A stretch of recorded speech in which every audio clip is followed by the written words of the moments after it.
We are about to begin in the next 2 minutes. Kindly requesting those who are standing to please take your seats. Thank you.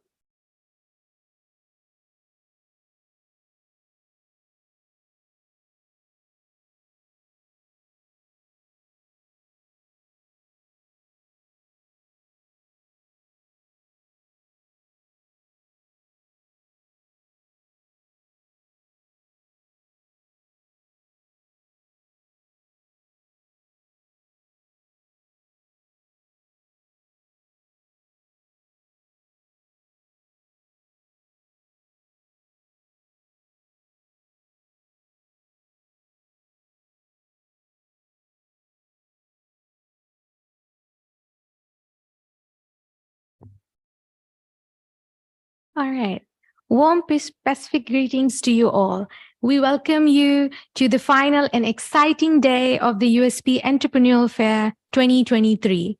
The theme for this year is Entrepreneurial Goals Towards a Sustainable Environment. Aren't we all excited today?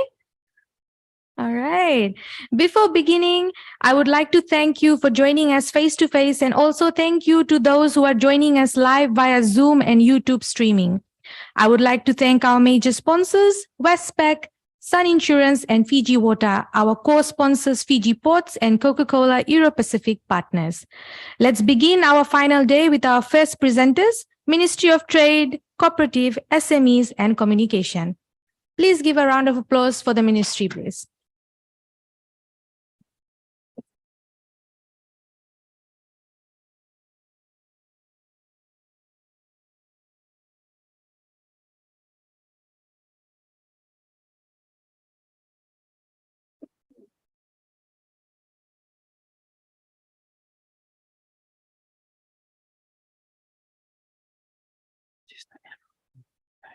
Let's do a try.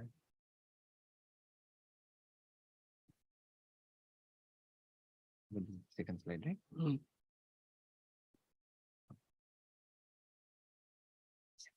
Okay. Yes.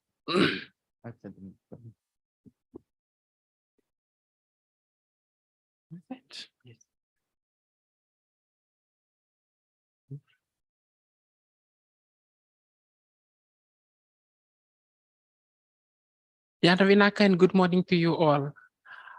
Before I start, I will have to introduce myself. My name is Siti Benidelai. I'm a senior cooperative officer in the Ministry of Trade, Cooperatives, SMEs, and Communications. Today, I will be presenting to you on the cooperative model. Let's begin with what is cooperative?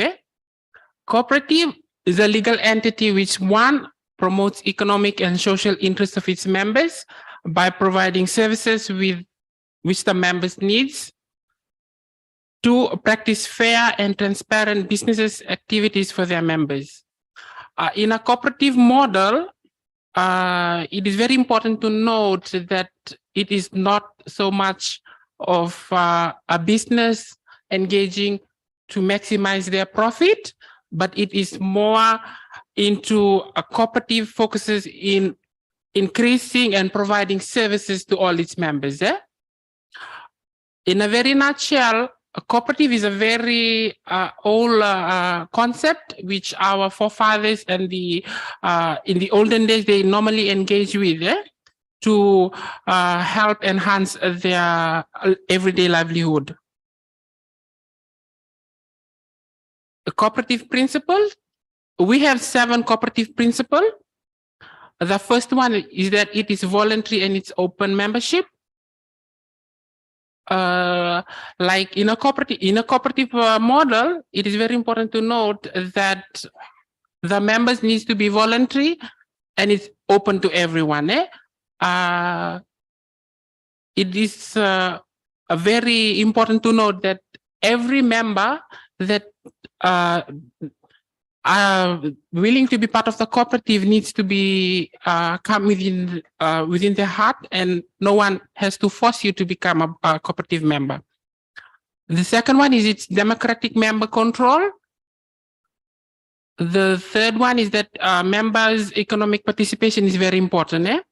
In a business entity, for cooperative, it's very important for every member to participate in the running of the business. The fourth principle is that it's independent, and it's in a cooperative. No, the running of a cooperative, it's very important to note that there will be no other party from outside that will have to influence the running of a cooperative. The fifth principle is education, training, and information. In a cooperative, as a cooperative business, education and training is very important. The sixth principle is that cooperation among cooperative. Like in Fiji, like cooperative are everywhere. So one of the principles is that all cooperatives need to be work together in order to build the economy. The seventh principle of cooperative is that the concern for community. A very good example I would give for a cooperative concerning for a community is that we have a cooperative in Naitasiri that what they do is that whatever they earn, they provide back to their community.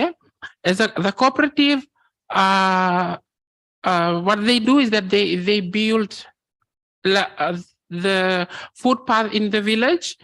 This is what the cooperative has done to give back to the community.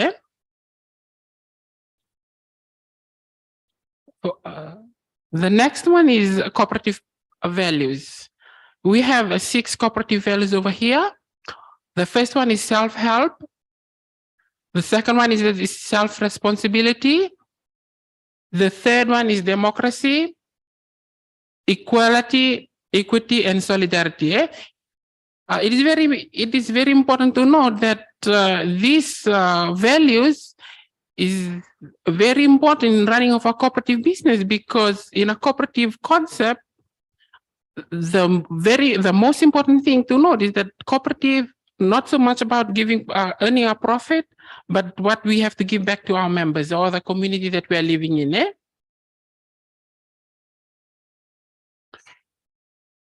A cooperative structure. In general, a cooperative consists of 4 main elements. You can see that members is one, and then we have the board of directors, the management, and the business activities at the bottom. But if you're looking at the slides, you'll see that members is on top. Compared to any other business entity, let's say for a company, a company structure, you will see that the board of directors will be on top. And in this case, we have the members on top. And if you ask why is members are sitting on top compared to other board of directors, I would simply answer that question by saying that because in a cooperative model, members is the very powerful engine in running a cooperative is the members. That is why you'll see that the members sitting on top of board of directors. And then here we have different types of meetings in a cooperative. These are some of the forms of meetings. We have the founders meeting or the first general meeting. The founders meeting, these meetings are conducted before we get the cooperative being registered. Then we have the first general meeting. First general meeting, on the other hand, are conducted straight after we get the cooperative business registered. Then we have the formation committee meeting. This formation committee meeting are conducted prior to the founders meeting being held. This is when the business entity will have to select 7 of its members to come up with what type of business they want and all the other business objectives which they want to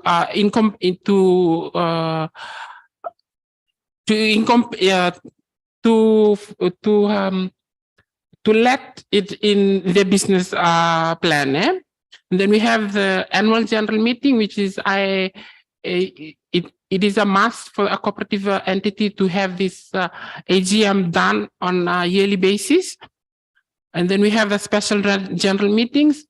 These kind of meetings are being called when there is a urgent urgent things needs to be passed or being conducted in the business. Then special general meetings are being called. And then we have the board meetings and the supervisory committee meetings.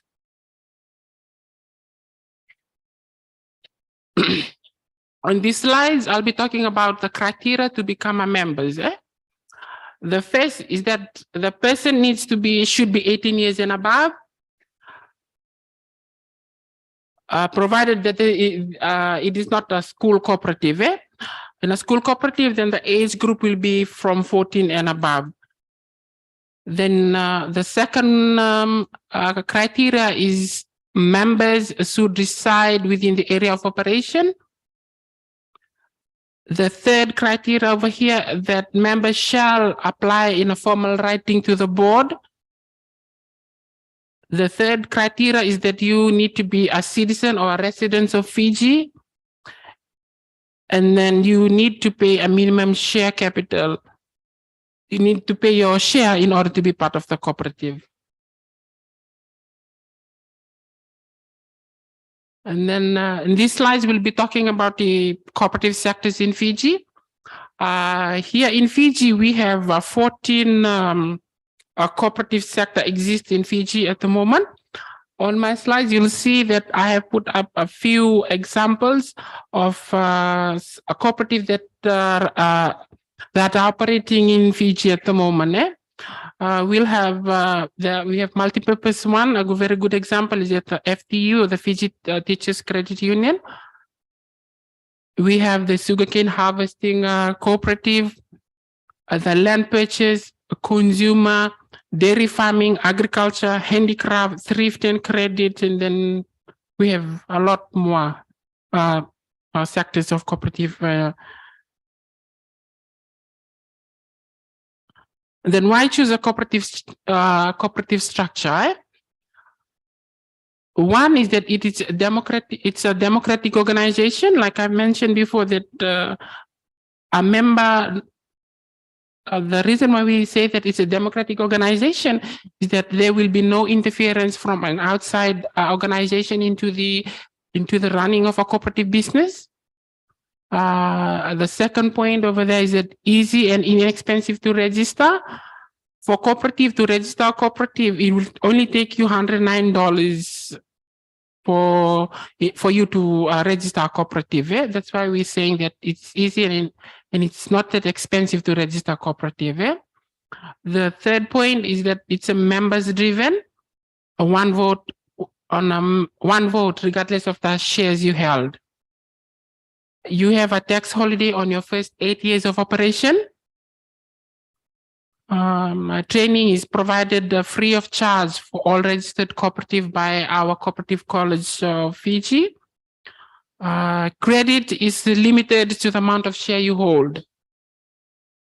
Cooperative also provide employment, and on that employment, you have the return on the whatever income you earn. And costs are shared amongst members through bigger bargaining power.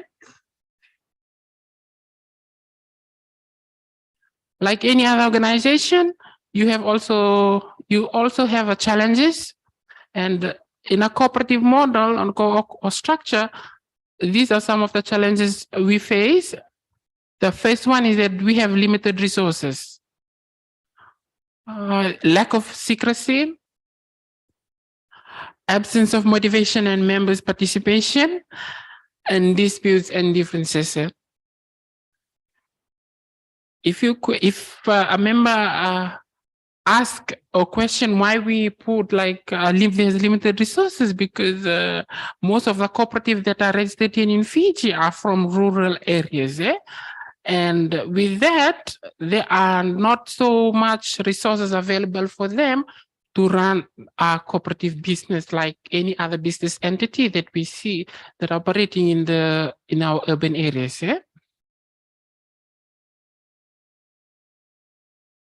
And we have come up with some of the solutions in order to curb or minimize the challenges and problems that we face. One is that we need to abide, or the cooperative needs to abide by their bylaws or the rules and regulations of how they're running their cooperatives. Education and training, like I mentioned before, that they are one of the challenges they face, that there are not enough education being provided, the lack of secrecy for members. So we thought of that one of the things that can help them achieve whatever they're trying to achieve is that through education and training, then they can be able to maximize their return. Monitoring and supervision. The Department of Cooperative Business conducted monitoring and supervision to all registered cooperatives throughout Fiji. This is just to ensure that the cooperatives are in line with their bylaws and are carrying out the business activity or objective which they are registered for. And the fourth solution is for share drive. In a cooperative, share drive, giving shares is one of the very important tool in order to let the engine of cooperative runs. So yeah, we have a share drive as one solution that we come up with. And then here we have some sources of funds on how cooperative business can obtain funds from. One is through the entrance fee. Like any other, a good example I would say is that if we need to go and watch the Fiji draw rugby, we need to pay our fee in order to get into the ground to watch the game. So likewise for cooperative, in order for you to become a member, it is very important for you to pay a fee in order to be a member. And then you have the share, or the share drives are like for all members, they need to give in a specific number of shares, or it will entirely depend to the members on what the maximum or the minimum number of shares which each individual needs to give. Another source of fund that we have identified is grant. For grant, for all business organization, they can all seek all government stakeholders and agencies or any other NGOs for grant that can help them achieve their goals.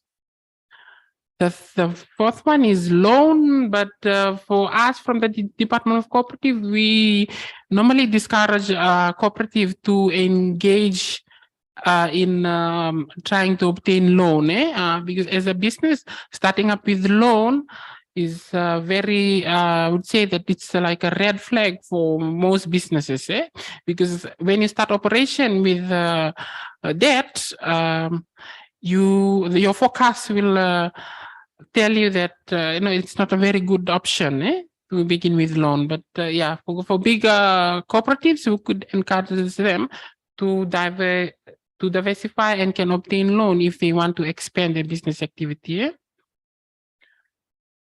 And then on my slides here, you can see a snapshot of a cooperative in Fiji. In Fiji, we have a revenue. We have a total of currently we have a total of 430 registered cooperatives which are operating at the moment. Sorry, ladies and gentlemen, the operating figures on top are not correct. I suppose we have now nearly 500 cooperatives, total cooperatives operating at the moment, with a total revenue of 18 million and a net profit of 2.5. We have a net asset value of 133 million.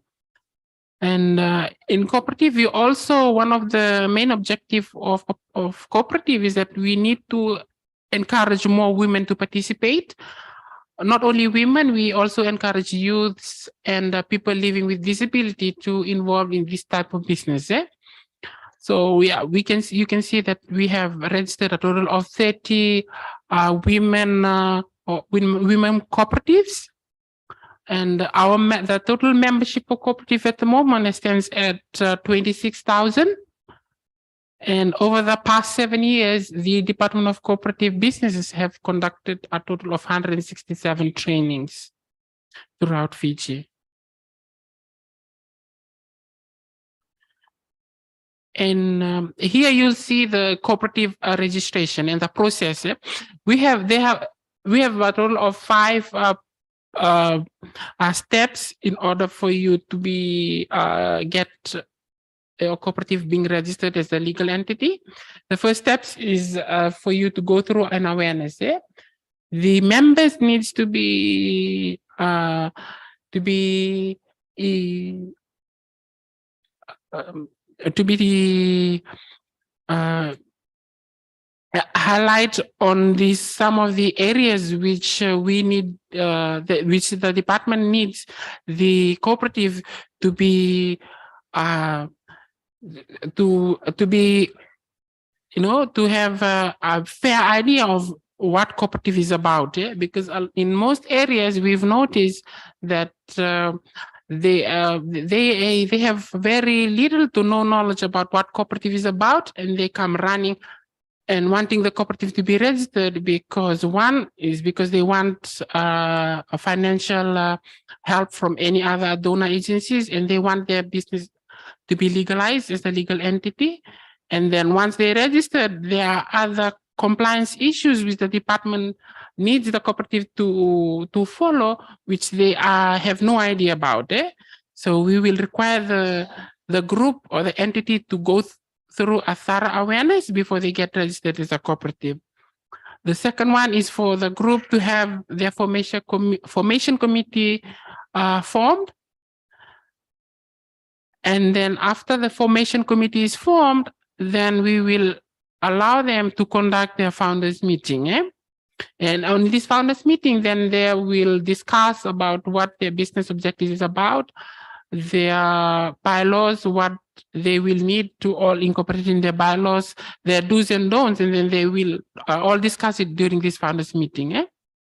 And then after that, then they will need to submit their documents to the department, and then the department will do the verification processes before the department gets the group to be registered as a cooperative.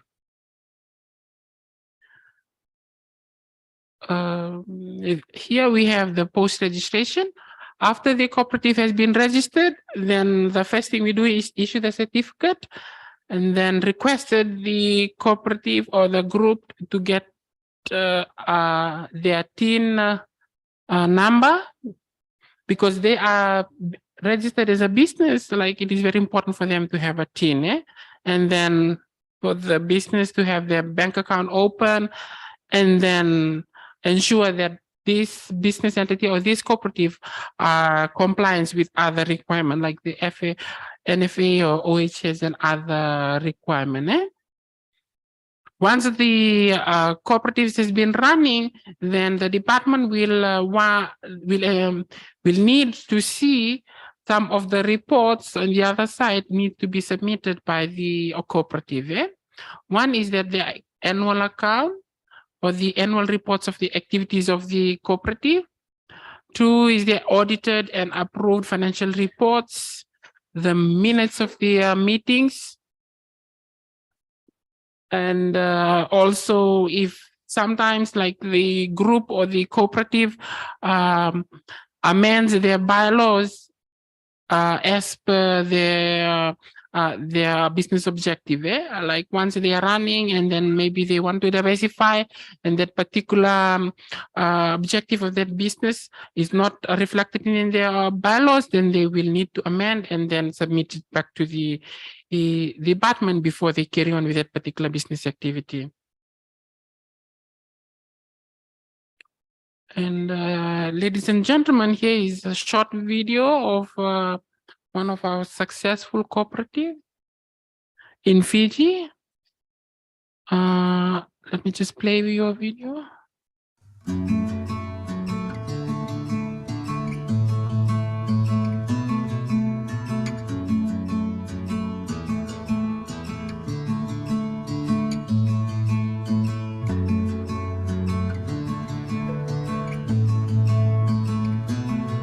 My name is Makireta Pulaunganofoimuli, and I'm a chairperson to the Waimba Women's Group Cooperative.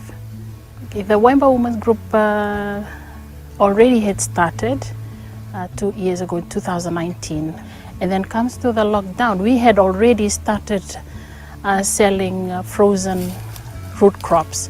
Due to the prices in the market, we cannot compete with our market, especially with the middlemen. When we take our products to the market, whoever is our next door neighbor at the market, that's where the prices determines the price that we sell our products. So we came up with an idea to increase our price. Maybe we peel and freeze it, and then it's ready to cook to the small families. So we try to target every level of the family members and the level of earning as well.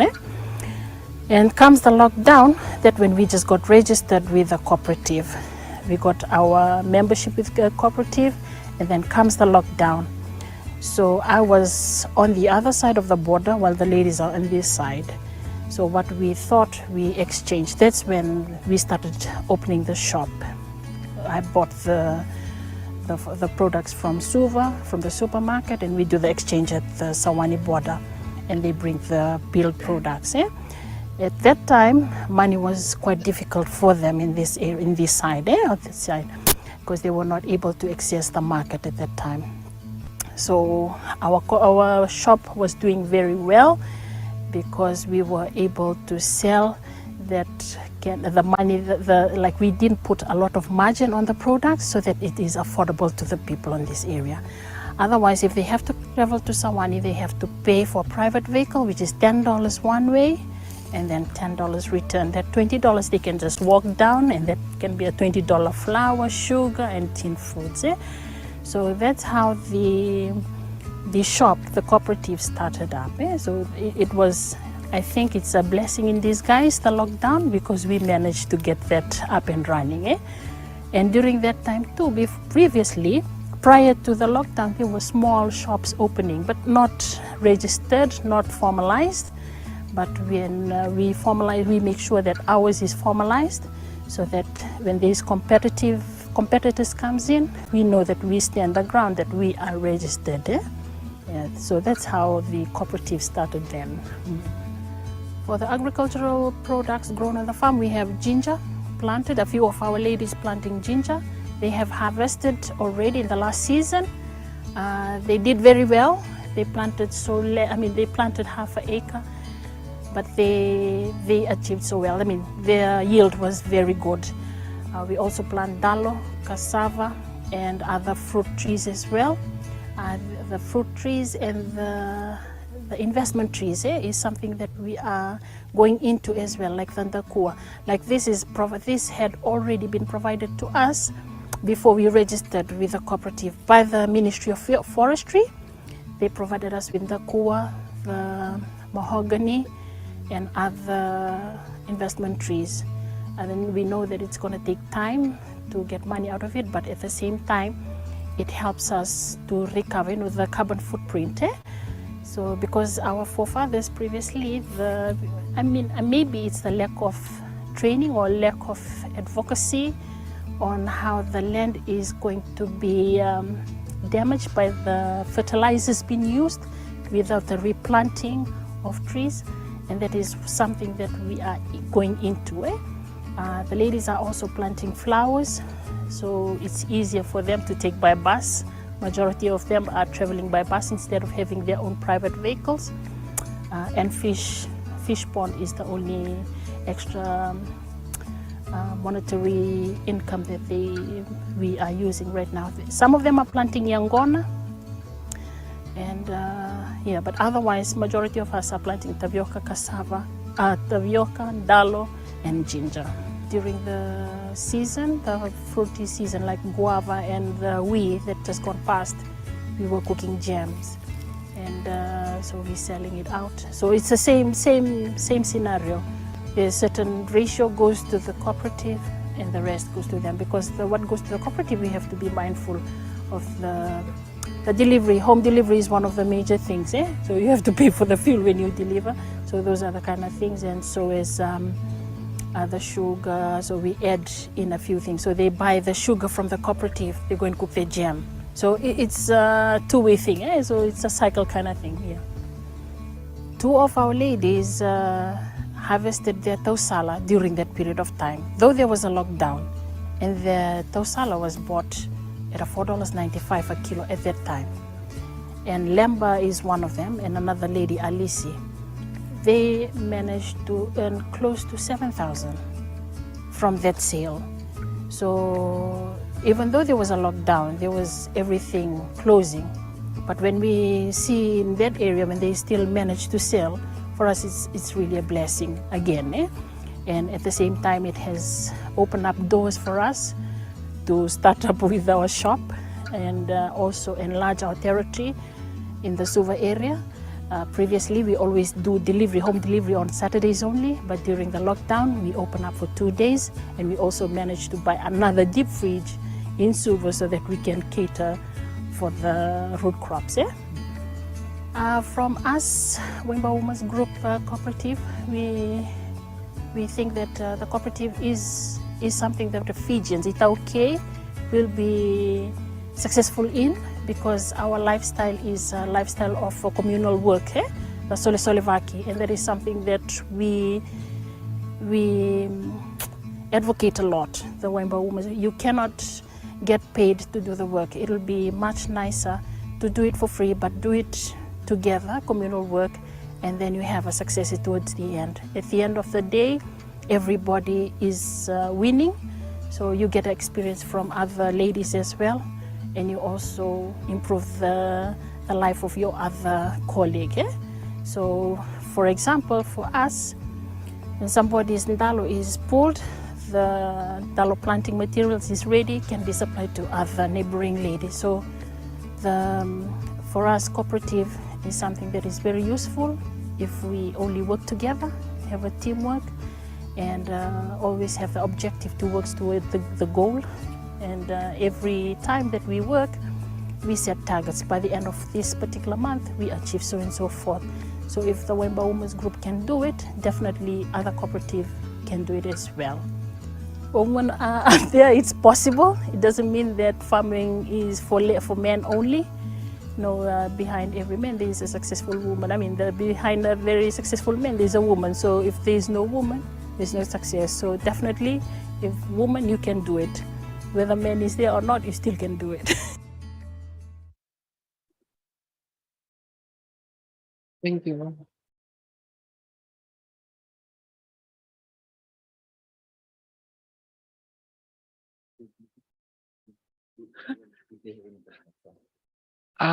Ladies and gentlemen, if you have any question, do you have any question? Or if you have any question,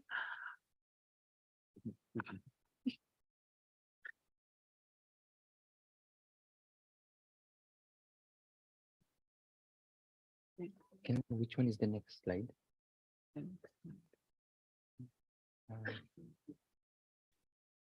This one? right, right, yeah, that one. This one, right? No. Wish much more. Is it this one? No? No.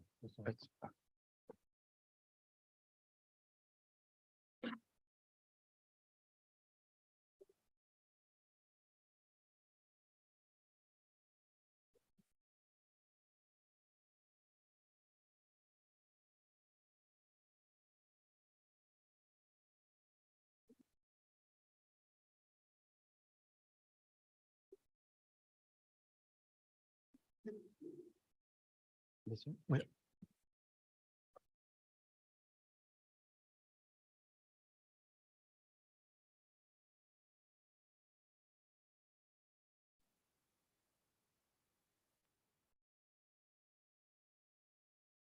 Which one, right?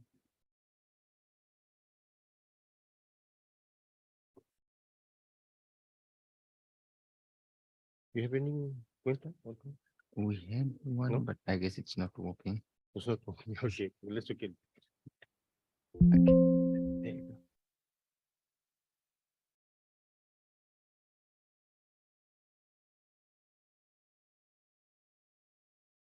Yeah. From again? I can change slides for you from here. Okay. Thanks. Bulan. Okay, let's have a show of hands if you have been here for the 5 days. All 4 days? Okay, sorry for that. Okay, have you learned something? Yes? A lot? Maybe there's a change going on, and that's change. And if there's a change in mindset, the next thing is transformation. When you transform to do things and take action and maybe have evidence that you are running a business. And that's the field that I'm in as a trainer. Okay. What are the things? Let's have hands for those who have been here last year. Last year. Okay. Let me ask you a question. Have you started up with any business? Okay. Can you give a?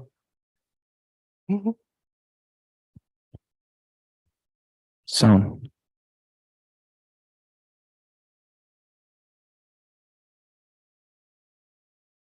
I'm not here to teach.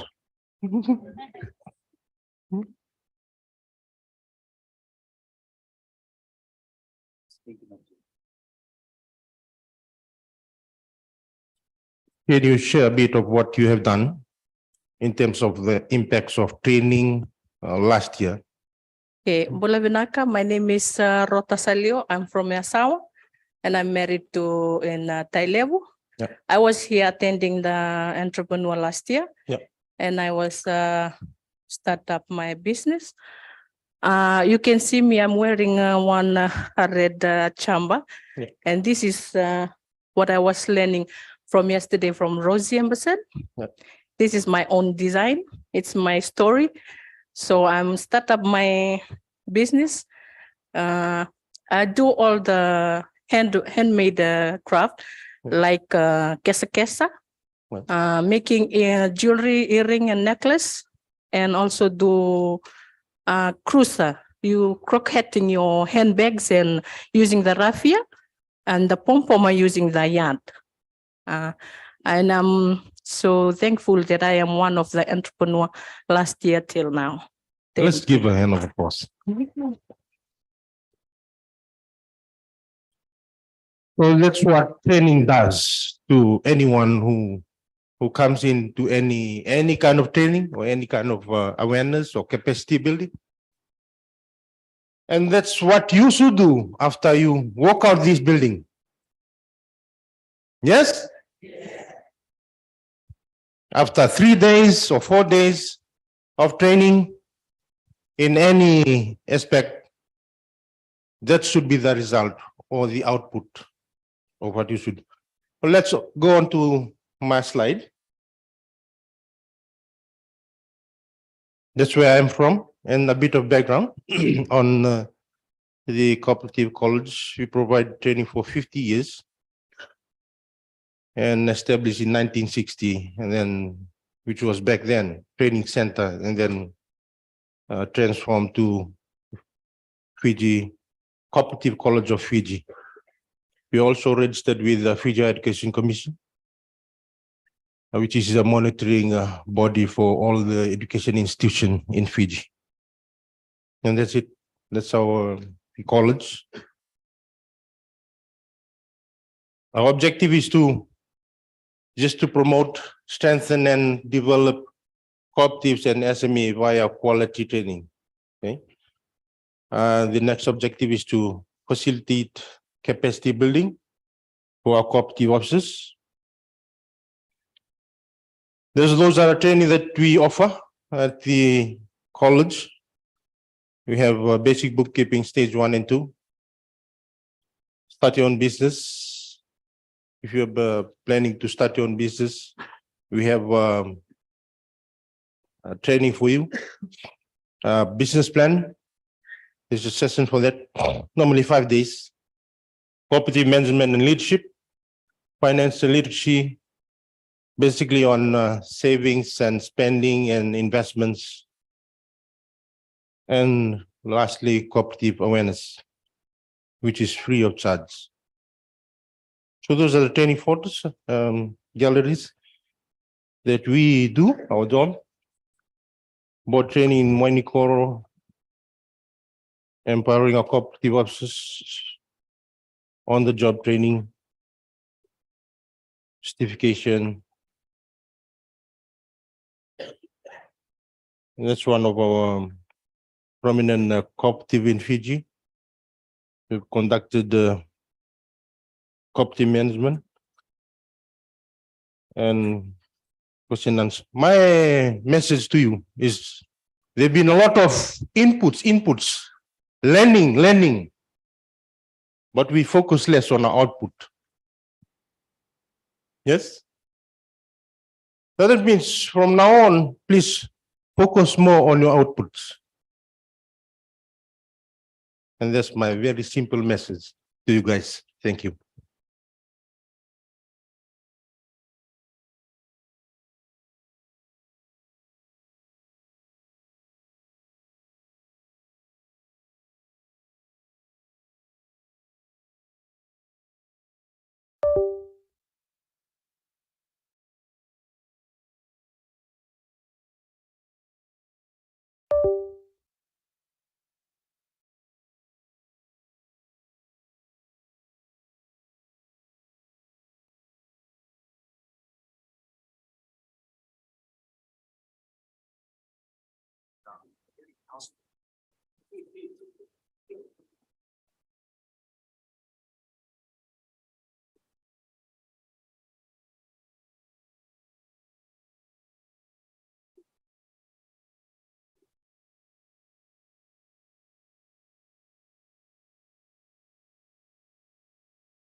Bulavinaka, everyone. Before I present, I just want to give a brief background about which ministry I'm representing and which department I'm representing as well. I believe after two of our speakers, can we just stand up, do a little bit of stretch before I talk about some of the programs under our department.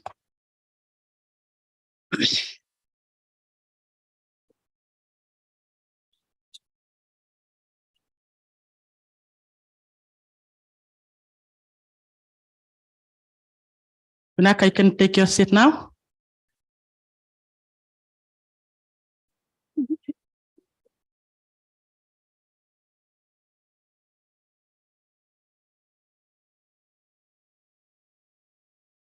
Vinaka, my name is Senichale Sinloli. I'm originally from Taveuni.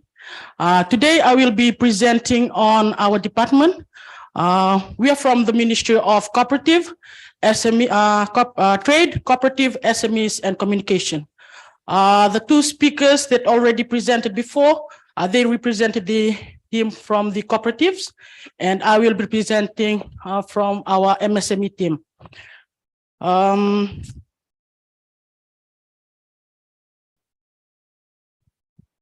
Sorry. Yep.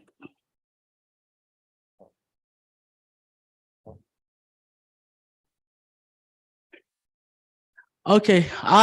This is just a brief background of our department. MSME. The long form of MSME Fiji is micro, small, medium enterprises.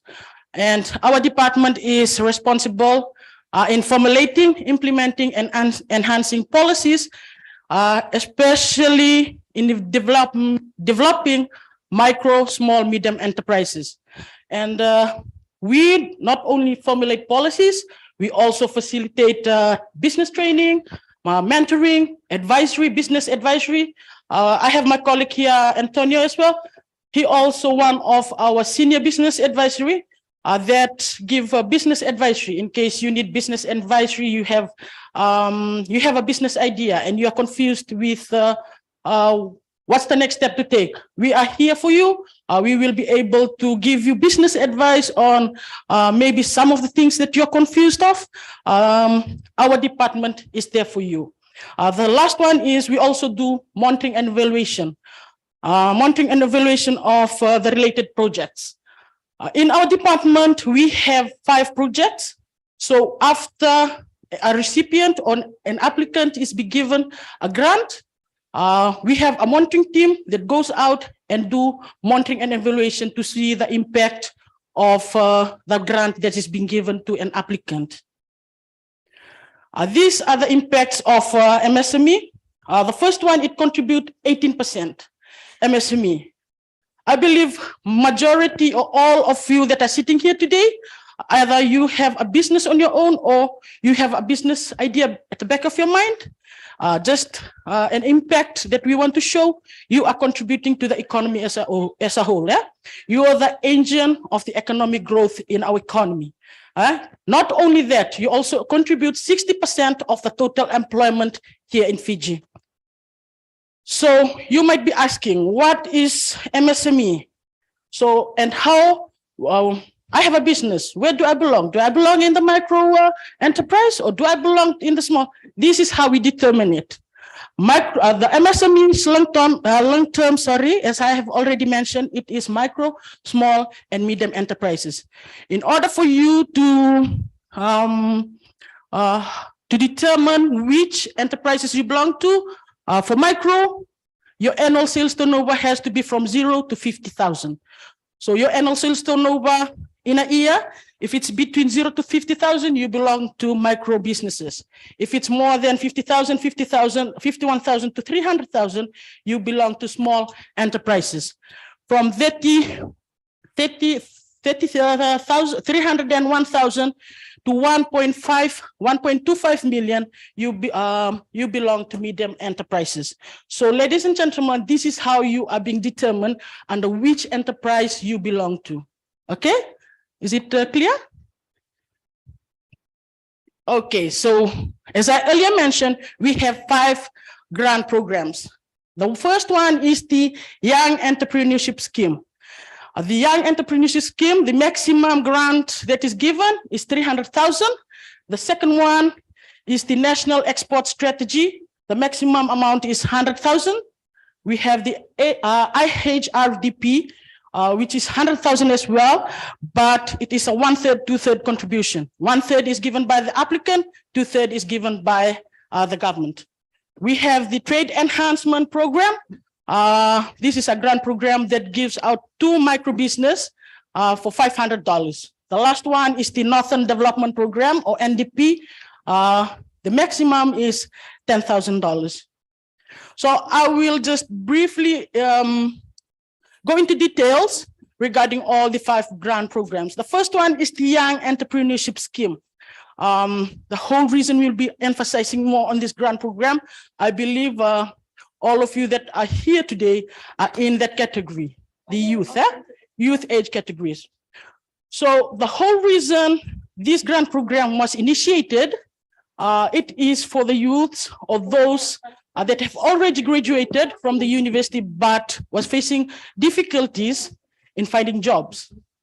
So it's not fun. I mean, like after university, some of us have some good business ideas, but one of the main issues that you are facing, or majority of the MSME are facing, is where to fund your business, isn't it? Yes. So this is one of the initiatives that we have, the Young Entrepreneurship Scheme, and the grant is up to 30,000.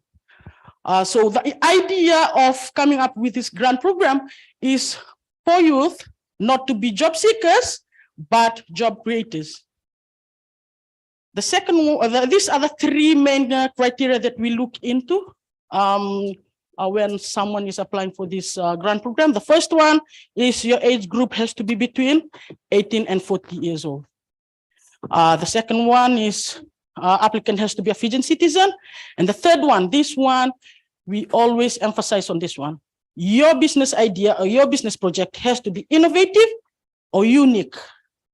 This is in a way like, for example, it doesn't have to, for example, I just graduated and I come up with a business idea. Oh, I want to start a barbecue stall selling barbecue beside my house. A lot of young youths nowadays, a lot of businesses are coming up with that idea. So what we are looking for is something that is innovative, that is unique, something that it may be already there in the market, but you are value adding or you are doing something that is different, that is already there in the market. I'll give you one good example is, for example, Takimai. We have a lot of businesses selling cover. What does Takimai does? They do the process of the cover in a way that you don't have to loss it, or what do you call that? Mix it. All you have to do is you just mix it with the water and that's it. Drink it. That's some unique or innovative idea that we are looking for. Okay. My next slide is some of the recipients that we have funded previously in the past few years. One is Mr. Winston Hill.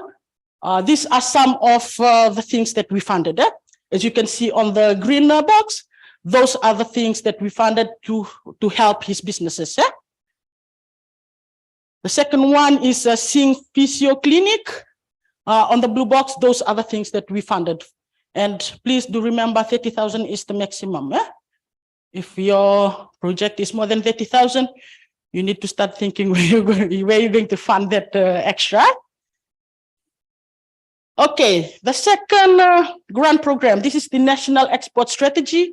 This grant program aims or focuses on those businesses that are in the verge of exporting or already exporting.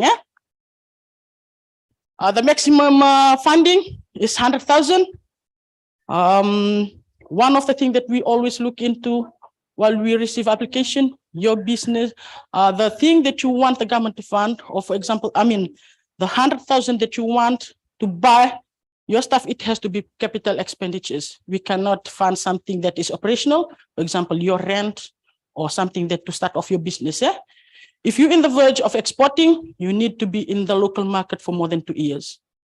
Set. Our third grant program is the Integrated Human Resource Development Program.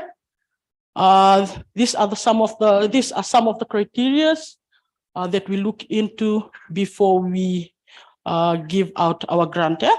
First one is the Fijian it has to be a Fijian citizen with 18 years and above. This grant program is for those businesses that are outside town boundary area or city boundary areas, especially focusing on those businesses that are starting in the communities. Help those that are in the communities. One of the example or one of the recipients that we have funded under this grant program is Namosi Eco Retreat. That is one of the recipients of this grant program. It really assists them. As you can see in the picture that is on the slide, that's Lobu Cooperative. We funded the boat that they use for fishing.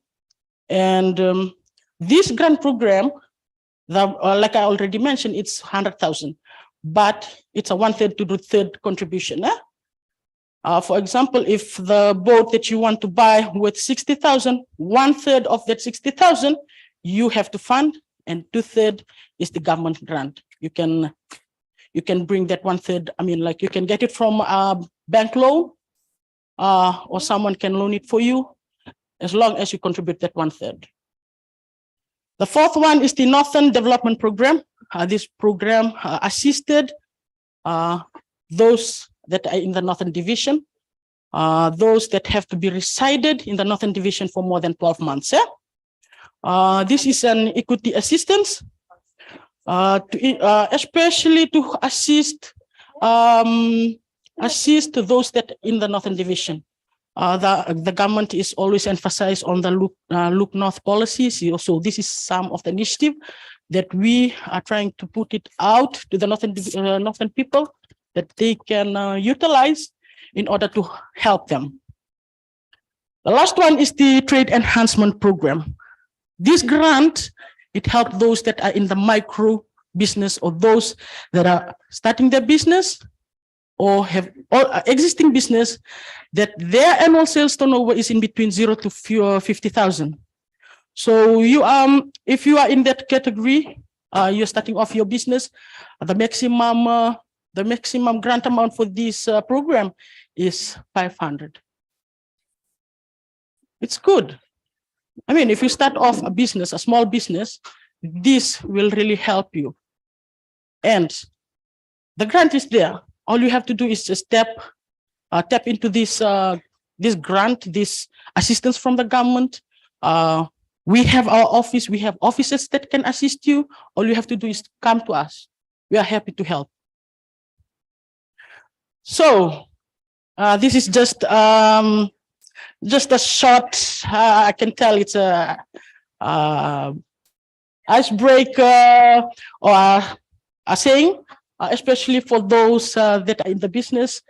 You can just read that people refuse to take chances in businesses because they fear criticism that may follow if they fail.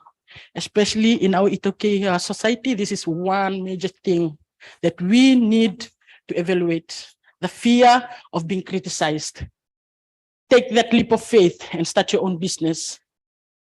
You know what? One thing that COVID teaches us, that we don't need to focus on only one job. You can start your own business, be a hustler out there. What do you think? Yes. If they can do it, all of you can do it.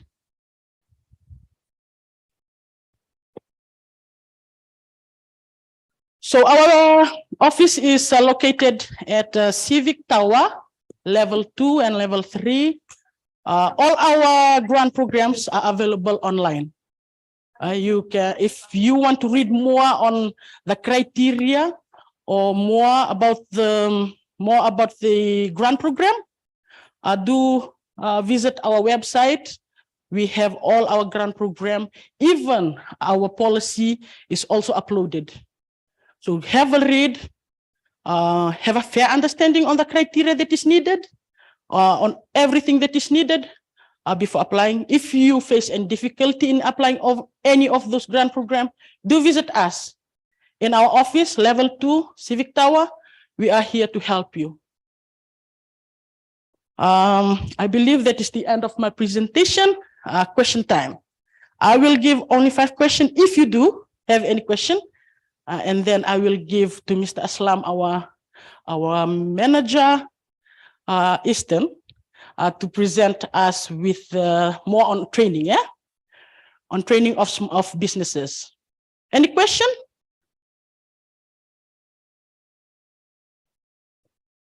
No? Okay, pinakakalevo.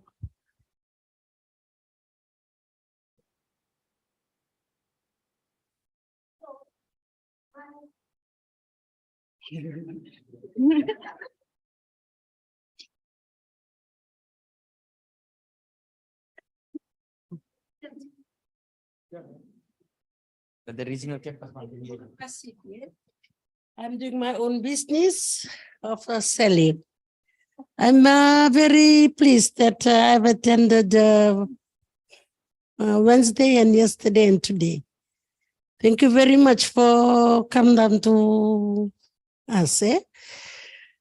And my question this morning, ma'am, is that do you still have the grant for small business? Is still open or is it closed? Thank you. Thank you, ma'am, for your question. For all the grant program that I just presented on, they are all open. Also, a reminder to everyone, for this grant program, they are budgeted. So in every financial year, the budgeted amount at the end of the financial year, it will be gone. So it depends on the next budget if it's going to budget it again.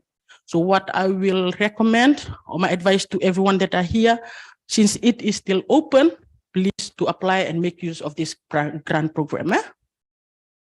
Yes, sir.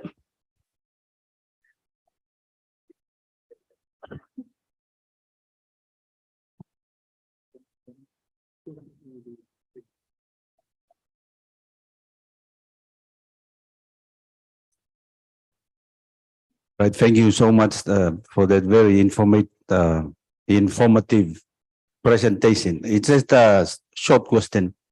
Can you give us a picture of how many applies and how many successful? And maybe one reason why they never successful, because we are intending to apply, and what our chances are. But it will be good to see how many applies, because this has been going on for some times.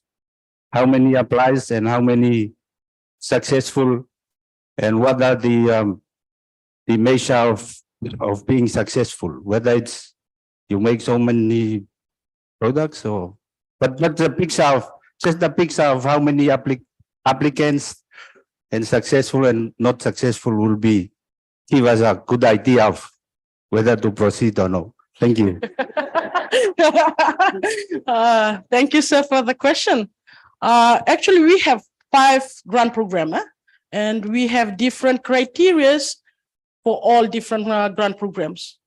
My apologies, I won't be able to give you the number of applicants received because I wasn't prepared for that. Actually, for NES, since I'm handling the National Export Strategy Program, last year we only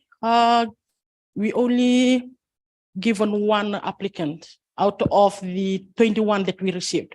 One of the reason we don't, some of the applicants that are being declined is that they haven't started in the local market. You know, they just started this year and they're thinking of exporting. One of our criteria is for them to be in the local market, understand the risk of running that business, have a good understanding of that business, of their business background before they tap in the international market. Because jumping into the international market is not easy. There is a lot of risk associated with it. But will you be able to address that when you're going to jump into the international market? We don't want to invest into a business that it will face a lot of difficulties or come up with a lot of excuses that they were not able to do that. They didn't know this will happen. So in order for you to understand those risks and have a fair understanding of how you're going to address it, that is why we put 2 years for you to operate in the local market first. I believe that answers your question, sir. Thank you, sir. So that's the end of my presentation and question and answers as well. Just let me clarify what he says. Yeah, in terms of impact, when you look at impact, you may see that $500 is just a small amount.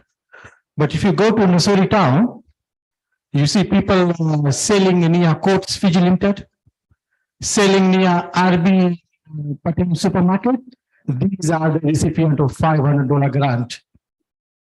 You see they're selling mutton curry and roti, juice and other things. These are the recipient of the $500 grant. They have gone also into the business training. So when you realize that the impact that $500 brings into the business is huge, we might think that, oh, $500, very less, 1,000, 10,000. I don't know what you're going to do with 10,000 if you start with 500. So, like I've said, always you start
till now. When we have these kind of projects, we have the agreement with them for 5 years in terms of monitoring. But we feel that when we go out in community and monitor, we feel that we keep on going to the community to monitor the project so that they can be successful. So these are some of the stories. When you go probably tomorrow or sometimes next week, go down and visit to these ladies selling at courts, RB, and you see the difference. Thank you.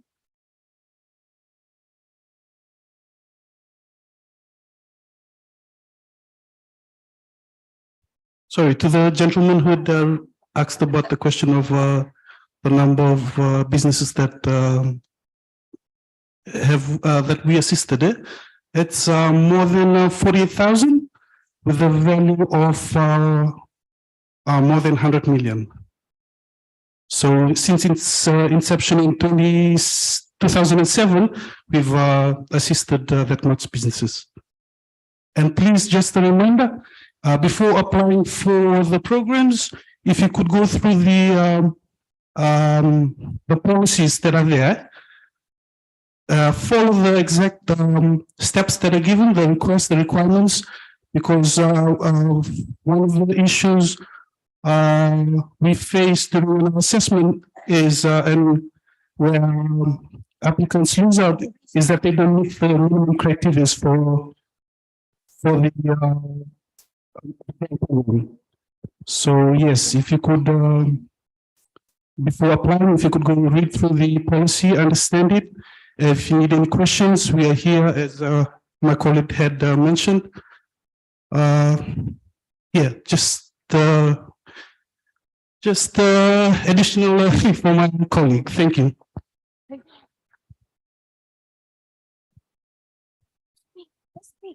Hello, I have a question. Up here. Hi, my name is Ria, and So, hold on. Oh, that's fine. I'm raising my hand from someone. Thank you, ma'am, for your great presentation. And I have a question. I'm from North, from Labasa. I'm just here in Suva for work reasons. So I came with my family. I would just like to start a business, something that is not there, that will benefit people of Labasa.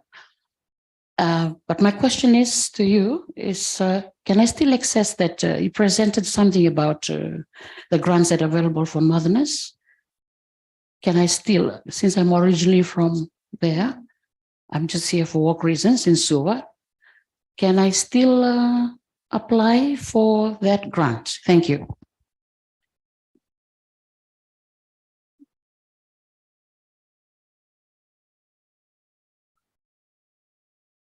Vinaka madam, the 5 grant program are still open, Still open, as I earlier mentioned, they are all open, but it's still open. We haven't put a due date on it.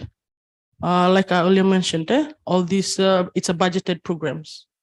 At the end of the financial year, if it's going to be budgeted again next financial year, then we'll be able to still run this program.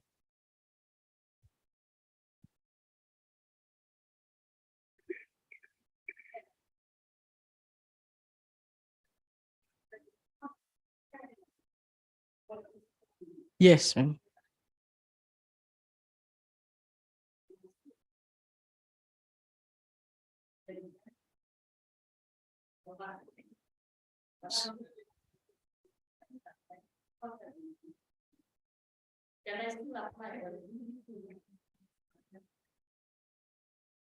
Ma'am, this grant program is only for those that are residing. The whole idea of this initiative is to assist those that are in vulnerable, unless your sister or someone else that are residing there, because even if you're going to apply, you have failed one of the criteria that is there. Because I mean, like, this idea is not for those that are here, it's for those that are there, to improve their livelihood, to be a source of income for them. Yes. I mean, like, maybe a family member of yours can apply on your behalf. You can be the brain of that business or the heart of that business. Yeah. Any more question? Hello. Yes, ma'am. Sorry. Sorry about earlier. My name is Ria. I actually run a cake and pastries business. I just wanted to inquire about the $500 grant. Is it the same grant which the MC Triple T was giving last year? And if someone has already received that last year, can that person again apply this year for that? Thank you, madam. Yes, we are from the same ministry. The name of our ministry just changed a bit. For those that have already been given the grant, you will not be able to apply again on the next financial year. This is because we want to support a lot of those that are out there. We can't be focusing on just one business. Sorry, ma'am, about that. But we need to support a lot of micro business or those that are thinking of starting their own business. Okay, thank you. Naka.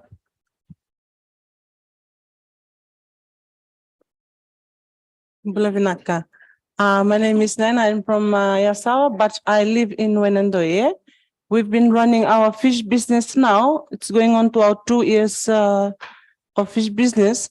And then last year, we only had like two trips of the fish from the northern. And also similar to my sister's question about the northern development program. What if, my question is, if it's possible for one of our divers or somebody to come under me, but residing there, for us to apply for that grant and buy a boat or whatever for them also that side, diving, but all I need is just for them to get the fish for their benefit, but for my benefit as well, for my, like both ways. Can that grant be, can I apply for that grant, or do I need one of the divers that side to apply for that grant? Thank you, ma'am. Actually, what we would advise is this. When you apply, for that business, when they apply, we will, as part of our requirements, you will need to state down your business address. So if you're going to state that your business address is here in Wainandoy, sorry, then that will be one of the reason we have to decline it, because you have missed out on one of the major requirements. But like you're saying that one of the diver has to apply on your behalf, then that diver has to register his own business, because we are going to fund for that business, not your business. I think that's more than 5. I'll give it to my next presenter. If you have any further question, please do come to our ministry. We are here to help. Okay, this is the people's government. We are here to help you. Inaka. Yeah.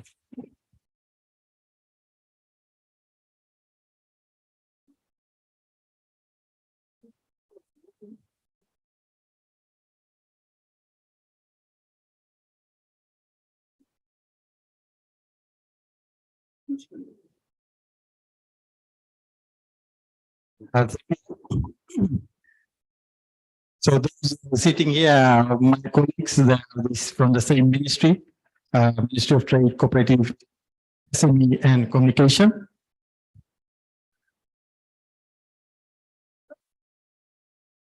I represent MSME Fiji, and I'll be doing some training package. My name is Asan Khan. I think it's on the entrepreneurship fair on the USP website too. After having a lot of grant, I'm just linking from the previous presenter. After having a lot of grant and running the business, we need to be trained in order to manage your business, manage your money.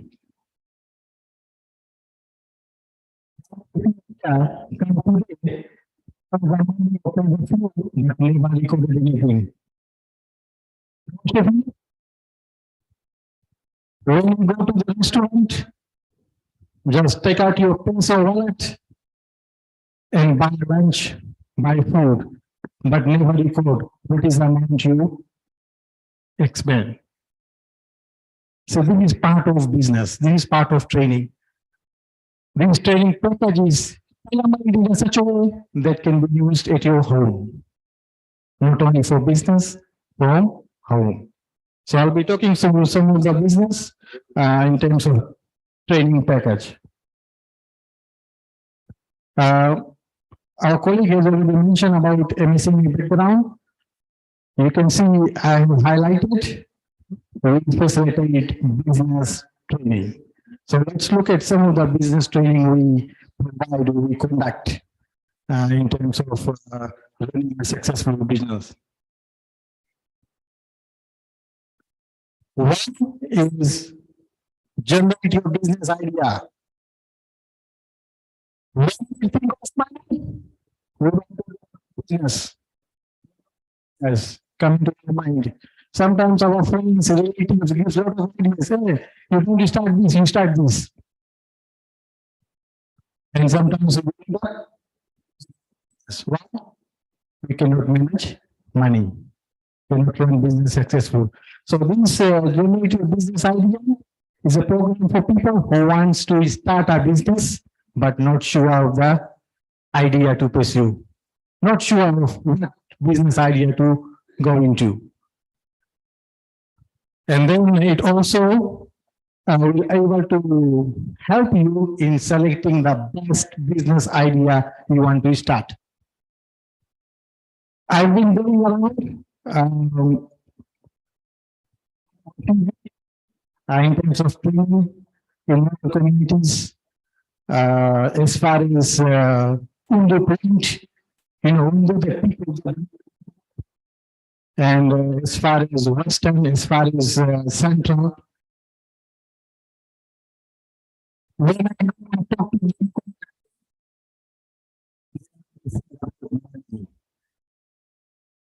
how to manage money, how to select the best idea to run the money, that's something we are trying to empower these people.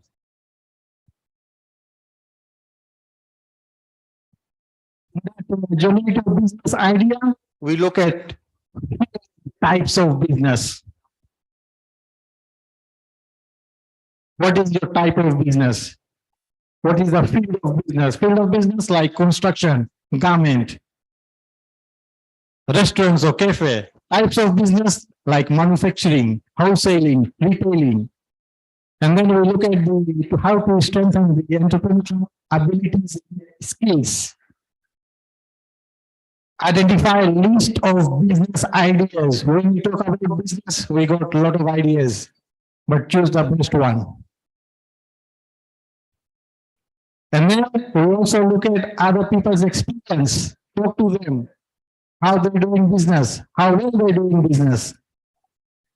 And then we look at the SWOT analysis, strength, weakness, opportunity, and threat. How are we going to tailor it into generating the best business idea for you? So this is a 3-day training, and all training is provided by the ministry is free of charge. They provide certified trainers. So in order to request for training, you just put an email or a request letter to the ministry. That a community that you are interested as an individual. So when we have a number like 15 to 20, we can conduct one business training.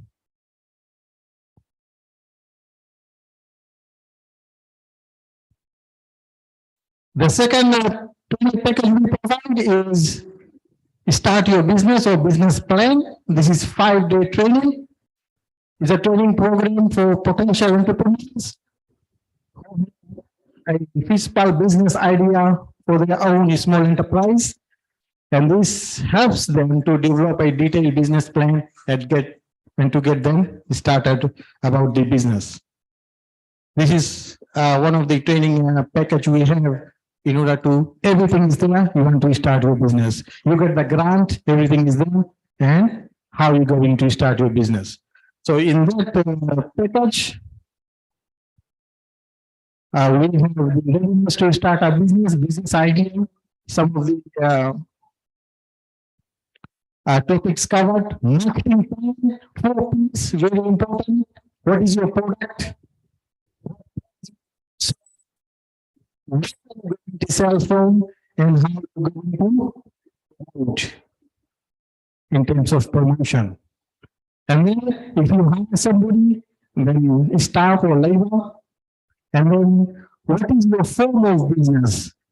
Are you operating on your own, sole trader, partnership, cooperative, or a company? And then we look at buying for your business, the cost involved in terms of raw materials. And then we look at growing your business, the ability to use natural resources, reduce, reuse, and recycle, costing service, and then we have the financial planning, which is the cash flow, to show which direction your business will go, whether it will go up or go down.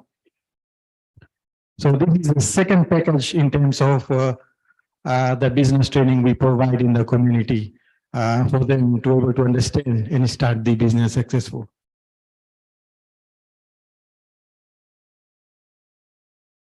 It says a good business plan guide you through each stage of starting and managing your business. You use your business plan like a GPS. How to structure, run, and grow your new business. It's a way to think through and detail all the key elements of how your business will run. So this training will provide how you're going to run your business, and furthermore, how you're going to grow your business. Like I've said, start small and grow. You might have big pictures.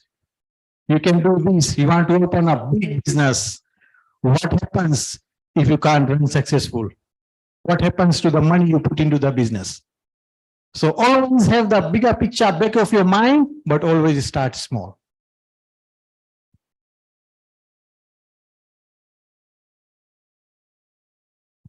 The third package we do for those who are running business already, 2 years, 4 years, improve your business.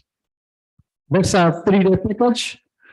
It is a management training program for owners and managers, for small enterprises who wants to sustain their business, increase sales, and reduce cost. It also addresses the core question of how to improve your business performance. So overall, here we're looking at how to improve your business.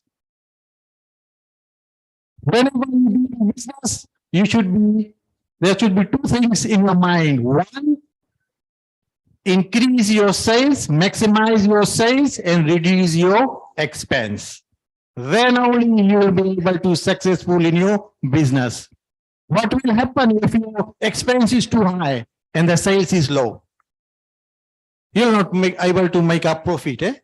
So the basic idea is when you start running a business, always keep in mind that your income should be maximum, your cost, you have to reduce your cost or to a less cost. And when you look at improve your business, I hope it's clear.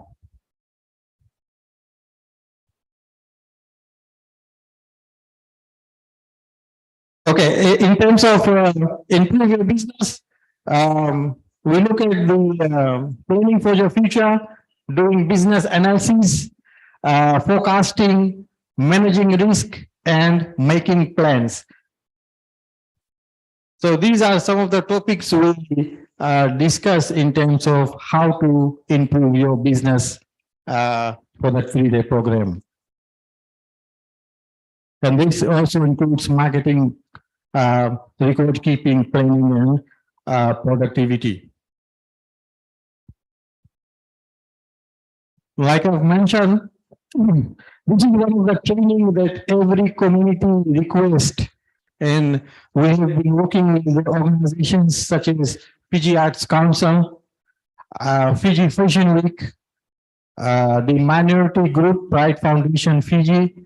We've also been working with the Ministry for Youth, Department of Women, and Pacific Center for Peace Building, and other organizations as a whole in terms of financial literacy and business management, in terms of saving, investment, how to save money, how you can have better bank account in terms of the business going to thrive. So these are some of the common trainings we normally do in the community at the moment. It is a capacity building activities to raise the level of financial literacy as well as to introduce the fundamental of business management. And some of the things we cover in that is saving your money, reducing expenses, monitor budget, and how and when to open an account or bank account, keeping proper records of financial transaction, and how to access to financial assistance. So these are some of the things covered in terms of financial literacy and business management. This is not only for the business management, like I've said, you can use this training, or when you are part of the training, you can use this lesson to learn from the training and start from your home. How many of you, I doubt more than 70% here, how many of you record how much spending you are doing when you buy groceries, when you do marketing, when you pay for the fuel? Do you record? Some say no. These are the things which will tell you what is the cost you have done in a week. What was the cost last week and what is the cost this week? So you can compare. Like I've said, it's a tailor-made in such a way, this training program, you can use it at home and then use for the business. You can put things order for your home. Definitely this will assist you to put things order for your business.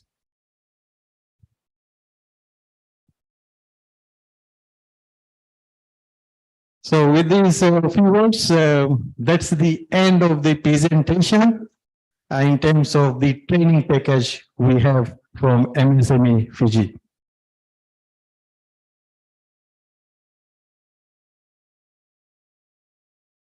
The floor is open for question, comment, or some experience you have gone through regarding the business management, regarding the money you want to share with the forum.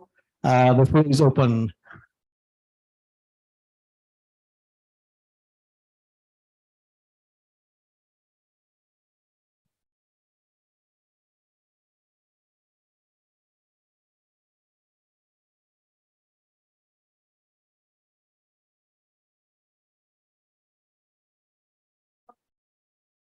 The second question is, what is the next training that you're about to do? Like I've said, in terms of the training, you can also comment on our ministry's Facebook page, Ministry of Commerce Facebook page, that you are interested, give your details there. And the details of the training is there, the email address is also there at the Ministry of Commerce Facebook page. And then you can also put a request directly to the training division, and you can put directly to us. If you need an email, I can give you my email. It's mkhan at government.gov.lj. mkhan or small caps mkhan at government.gov.lj. So you can put this email, you can put your request for training, and highlight which training program you want to go to. If you are not starting a business, you already started a business, you are looking to start a business, you go for start your business training program. That's one. If you are running a business, you want to improve something in your business, then you go for improve your business.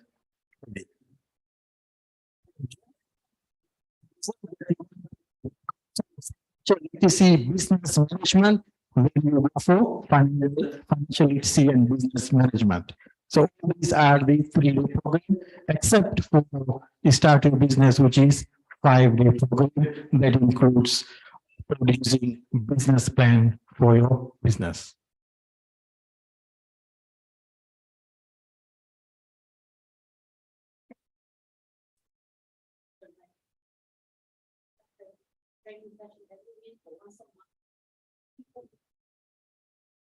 It depends upon the interest from the members of the public. So if we have 15 to 20 people already registered, then we can conduct training. For example, by the end of this month, we have 20 people already shown interest to go into a business training. We can conduct one training first week of next week. And then we can call the recipient where the training will be going to hold and the duration of the training. So it depends upon the interest from the members of the public. But if you are really interested, there's another way forward.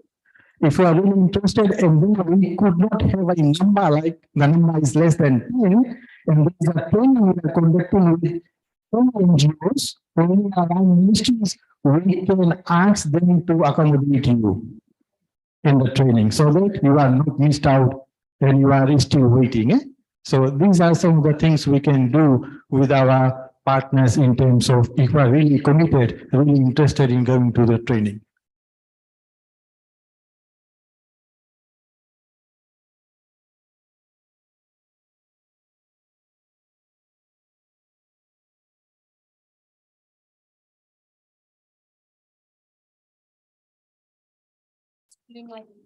Sorry. Do you have trainings that are available on weekends? Yeah, we can accommodate. For Fiji Fashion Week, we did the training for 5 Saturdays from 9 to 1, and some of these fashion designers coming all the way from Nindi. So if we can accommodate the Fiji Fashion Week training 5 Saturdays, definitely if you can put a request, we can get approval from our payment secretary, definitely we can run training on Saturdays. Thank you, sir. I just want to add one comment because I'm thinking that the reason why most students are very lost after school is because we are barely taught on how to manage a business from school or how to make a business plan, so and so. Thank you.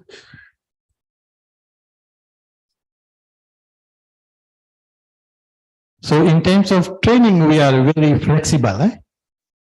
If you put a request, definitely we'll go out of our way to see that you are accommodated in one of the trainings. And it's good to have business training because you will be able to equip with knowledge and skills how to run good business.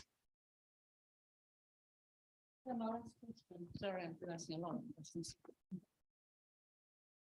For us who work from Monday to Saturday, just asking, have you thought about conducting trainings in the evening, at least like 3 hours, and then we cover those 3 days? Thank you. Yeah, like I said, we are flexible. We have been conducting some trainings for the church group, starting from 6:30 p.m. to 9 p.m. So that we can accommodate based on your request and based on the approval from our senior management. We can accommodate. If you're working and you're interested to go into the training, we can do it in the weekend or even the weekdays after hours to accommodate your request. Well, I just came today. This is like, I didn't know about this. I could have been here for the 3 or 4 days, but unfortunately I didn't know anything about it until I met this friend here with me. On that note, I would suggest, if that be possible, well, the numbers are here for starters. Why don't we make a list today and like start a program as soon as possible? Thank you, sir. Great. Yeah, definitely. I think Madam is here and she can facilitate in terms of putting the names of the people interested for the training and when you are interested. And then we can kick start. Definitely. There's no, because we don't want to allow people to wait for long. When things are there, we can easily conduct trainings for them. Just a matter of getting things organized in terms of venues and other things. And also, if most of us are from MET-USP, then if the organization can assist.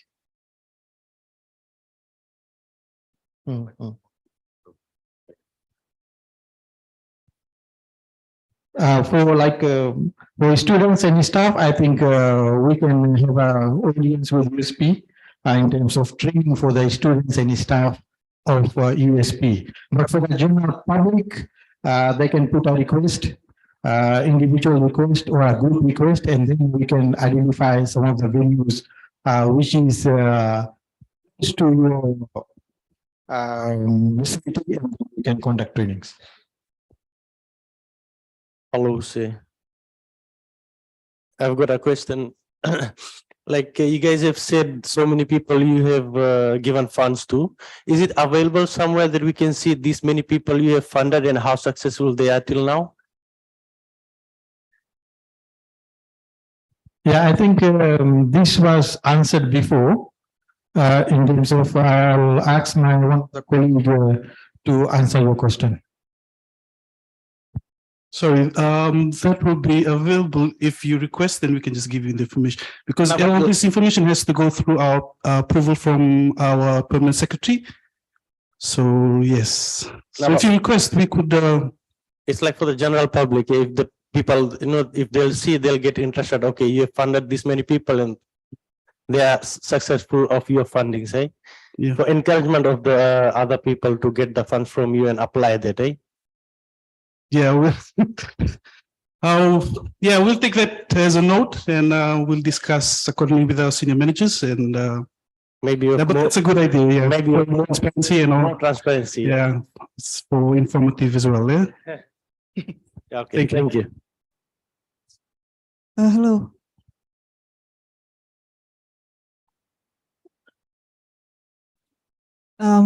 Excuse me, sir. Could I ask something? I direct my question. Yeah, to you. Thank you. Yeah, anyone that's your organization. Thank you. The lady before had mentioned that. If someone doesn't go local and they just want to, like go export overseas, right? Why would you stop the person when you have people, professionals in the organization that can help them to do all that? Thank you, ma'am. We don't disallow anyone from applying. Yeah, we will receive an application. We will do our assessment. We will do a viability test on your businesses. That will assist us doing our assessment, and then that viability test will give us an idea how well you know your business. So we have received some application that does not have any, I mean, they just started, but their story are good. They are good.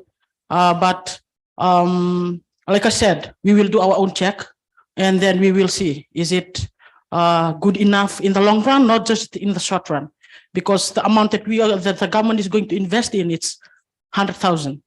And we will want to see that 100,000 is not just for a short-term impact.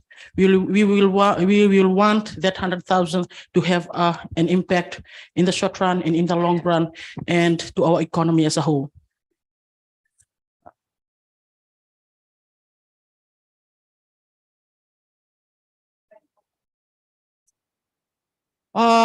It depends.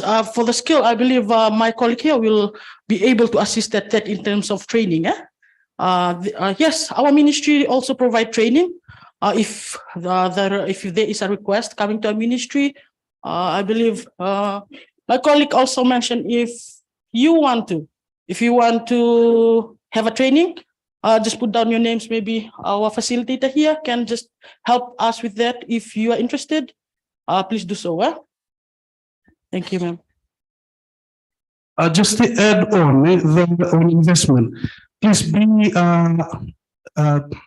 reminded that this is an investment for government and it is a public fund. It's the government's fund, so we cannot just give it lightly. Like there's a certain panel that approves it. We are just here to assess it. So if our assessment will depend on how well you market your business towards us. So yes, and from our assessment, we go up to our peers and we try to convince them for them to say yes for the fundings. So that's why we have a policy that guides us. That's like our regulation, and it is very aggressive policy because this is government funding, and it's not our money, and I mean it's taxpayers' money. Yes, that's why it's a bit. We have a very aggressive assessment that's requirements and criteria for the applicants to meet. And it may take a while for it to process because it has a lot of steps just because it's a taxpayer's money. And it's grant, it's not meant to be paid back. So our intention is for the business to invest and to grow and to sustain. So the main thing is sustainability.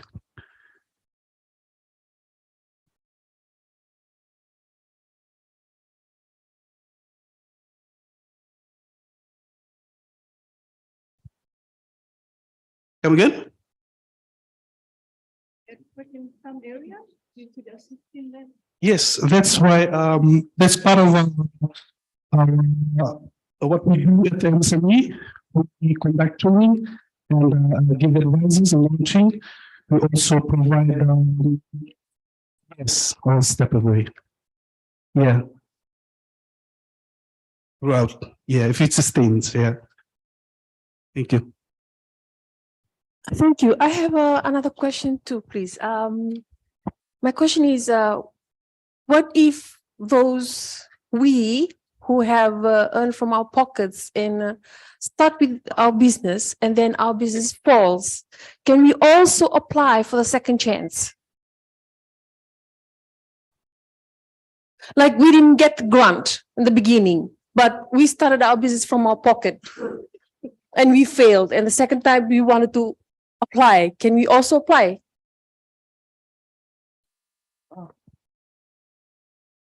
Okay, thank you, ma'am. For any business proposal, like I said, it will go through the process. We will do our assessment, and even I mean, like your business has already fall. When we're going to invest in you, one thing that we need to see is that we are not going to fund the bankruptcy of your business or debt financing it.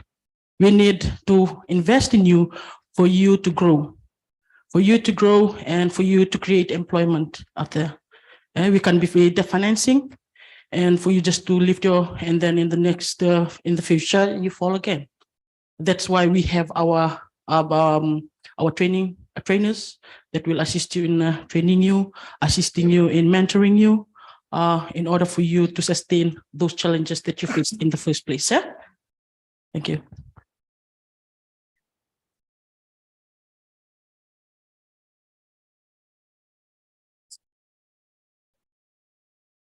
Any more questions or anything you want to share before we? I have a question.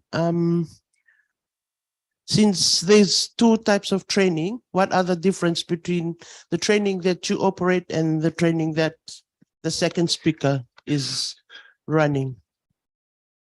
Thank you. We provide training for MSME, micro, small, medium enterprise. They also, because since we are from the same ministry, they also provide same training, but they focus more on cooperative trainings. What is the role and function of board of directors for the cooperative? How are you going to run cooperatives in terms of bookkeeping and so forth? So this is a difference in terms of the training package. Cooperative can also go into this MSME training, like I've said, improve your business, start your business, and so forth. But they should also understand or need to understand what is the role of the board of directors and the members, what is the responsibility, how to keep bookkeeping exercise, bookkeeping record, and so forth. And this is basically given to the registered cooperatives. I'll give manager training for cooperative to explain further on that in terms of what is the training available for cooperatives. Yeah, normally cooperative is also classified as SMEs. They range from small, micro, and then huge business. But where we demarcate them is that we have our Cooperative Act, which is passed in Parliament, Cooperative Act 1996, and we are mandated to look after cooperatives. So that's where the difference is. And also we cooperatives are tasked to submit their accounts to the ministry as well. So we have a monitoring body here to look into cooperatives. They do that annually. And once you don't submit your annual accounts thrice, you are marked to be deregistered and all those. So those are the difference. Look.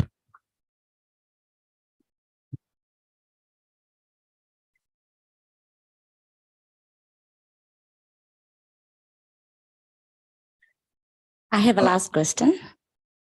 Sir, just one question.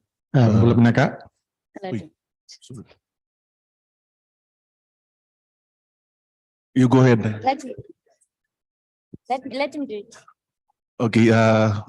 Just say you do apply and you're innovative and you do apply and you get the grant, the yes one, and you are given you've taken the grant and you've moved on, you've done well, and you've received follow-up from the organization. Are you able to apply for the other grant, for the export one later on? What are the chances that you would be able to get it? Thank you, sir. The idea behind all these grant programs, they are linked to each other. So when you started off with the Young Entrepreneurship Scheme, you start off your business, you have an innovative idea or a unique idea, and then it thrives. For example, you're in operation for 3 years in the local market, and you're thinking of exporting your products in the international market. Yes, you can apply for the national export strategy because there is, for us, while assessing it, we can see that your business is doing well because there are some other documents that will require from you regarding you being in operation in the local market. So yes, answering your question, yes, you can apply, but it has to be after 5 years. 5 years, 3 years. 3 years after having one grant, then you can apply for the other grant. Naka. Come again? DEB. Oh, the Trade Enhancement Program. Yes. You can, yes, you can apply for the Trade Enhancement Program. Start off your business. Be in the local market for 2 years. We need to see how your business goes, because especially for our national export strategy, when I receive applications, this is how we scrutinize the application, because we are dealing with the international market. It's no longer in the local market. And when we scrutinize the application, these are the things that we will pick on. And like one of your colleague mentioned, why some of these applications are being declined because of these things. You need to go through a policy, check the requirements, check the criteria. As long as you know that you meet all this, do apply, and we will assist you all the way. Naka. Thank you. I think my my question will be a little bit diverted from the current discussion. It's on research.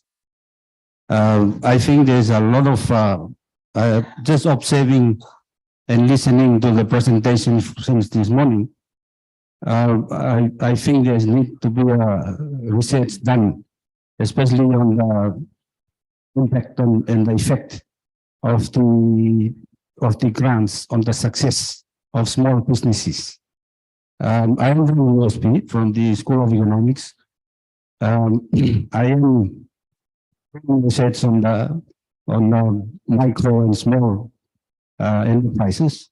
So my question is what is the is there a possibility of partnership with USP and the very neat, like for example, you mentioned about your database. Would there a possibility of accessing the database and what is the procedure I can follow and who will the contact person? I think I need, as somebody mentioned earlier, that this is taxpayers' money, and I think that the people are very much interested in how successful the programs are, and that needs to be the only way is to do research and provide for the people, because I think most of us here we contribute to that taxpayer, I mean tax money. So, short, is there a possibility of partnership with USP for research? And also, who will be the contact person? Thank you. Thank you, sir. I believe your question has a lot of insight regarding all the programs and the impact. With regards to the impact, we have our monitoring team that goes out and do monitoring and do evaluation as well. So once they provide us with the evaluation report, that gives us an idea on how we can maybe review our policy on how we can change our course in the next financial year regarding this grant program. And answering your question regarding partnership, yes, sir, we receive inquiries from other ministries regarding the data, regarding data regarding the successful recipient, those that have applied. But like my colleague have said, any information regarding, because these recipients, yes, they are utilizing the taxpayers' money, but we are trying to protect their privacy as well regarding their business. And with that regard, you can write a letter to our ministry, maybe a letter from USP to our permanent secretary, because any information from the ministry that has to go out, it has to be approved from them as well, from them first before we can release any data. So yes, there is a possibility. We will not rule out any information or any what do I say? Whatever you have raised today, any ideas, I believe it's a good insight to our program. But because whatever you said, it is for the betterment of the program. It's not a criticism. It is some information that we can better our program. And yes, you can write to our permanent secretary stating this, and then we will sit as a team and elaborate on the information that you provided us. Yes, I have a question. Do we get a certificate of participation for the training programs? As this could help with getting business loans for those of us that could not get the grant? Thank you. You may be aware that when you attend some trainings, you get a certificate of participation. In our training package, this is something different. You don't get certificate of participation, you get certificate of completion. That's the beauty about our training. That means you have gone through 2 days of training and you have completed Start your business, improve your business, financial literacy or business management. This is one of the beauty the ministry carries. You get certificate of completion. That means you have completed the 3 days of training. With that certificate, once you gain that certificate, you want to expand your business and all those, you can go to financial institutions and apply for loan and other things. Because at the back of the mind, you have gone through the business training. So you get certificate of completion.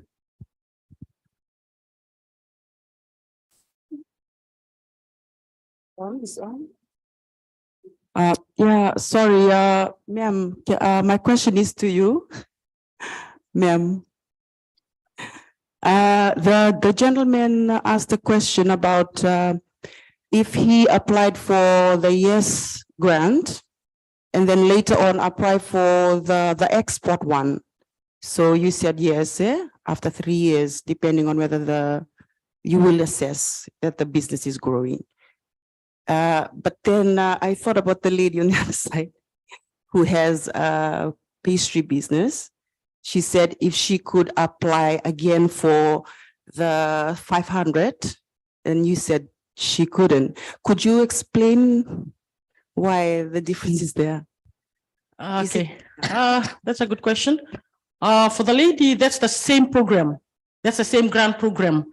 For what the gentleman have asked, there's 2 different grant program. You know, for the trade enhancement program, the maximum is 500.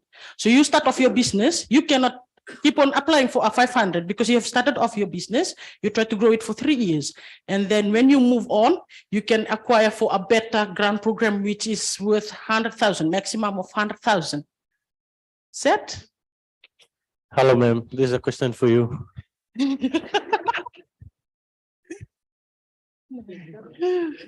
Is asked by say you said that you're gonna protect the privacy of the people you have funded. Well, that's a public money. So what's the privacy you guys are trying to protect?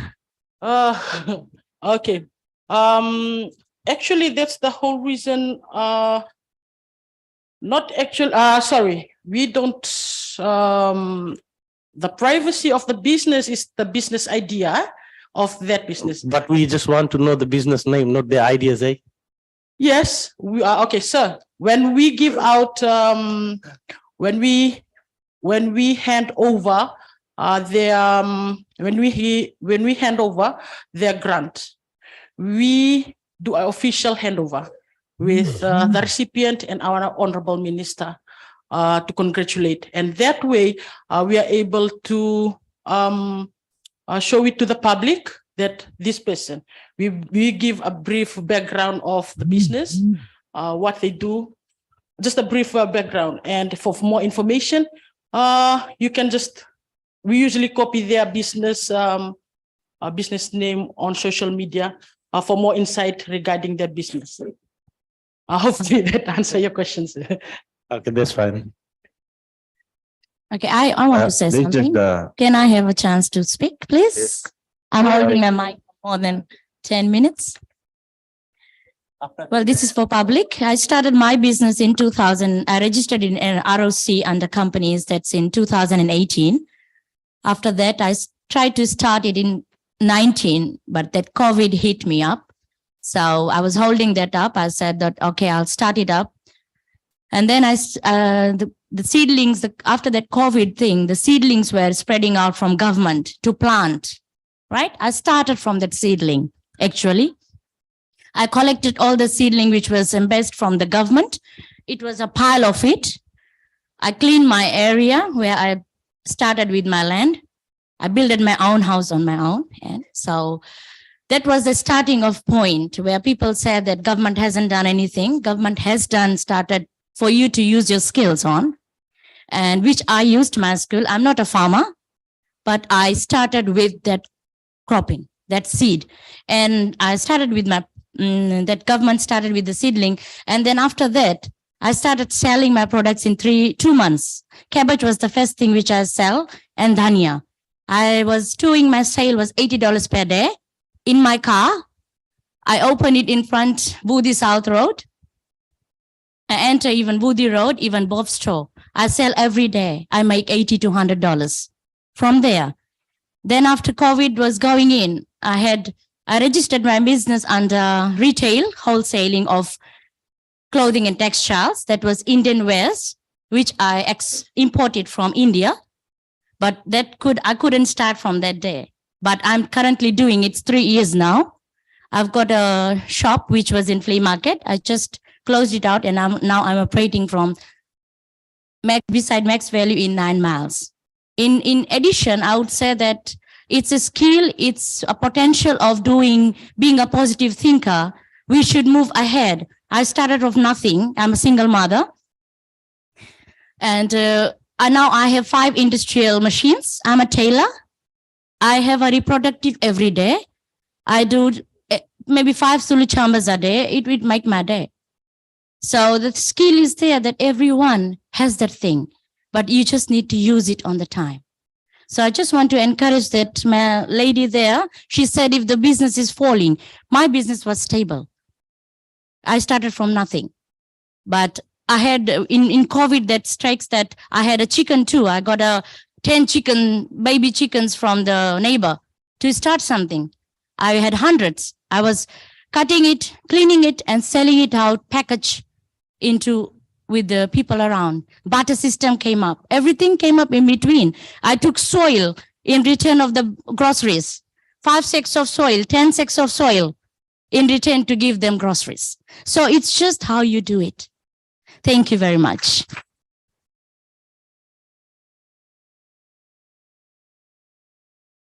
Thank you, ma'am. Good sharing experience for others to note about the business. Like I've said, when you do business, you try to use your talents, any skills. But for us, we do one thing, copycat. If this person is doing the business, we want to do the same. But how to do business, we don't know. So better to utilize your talents and skills, what you have.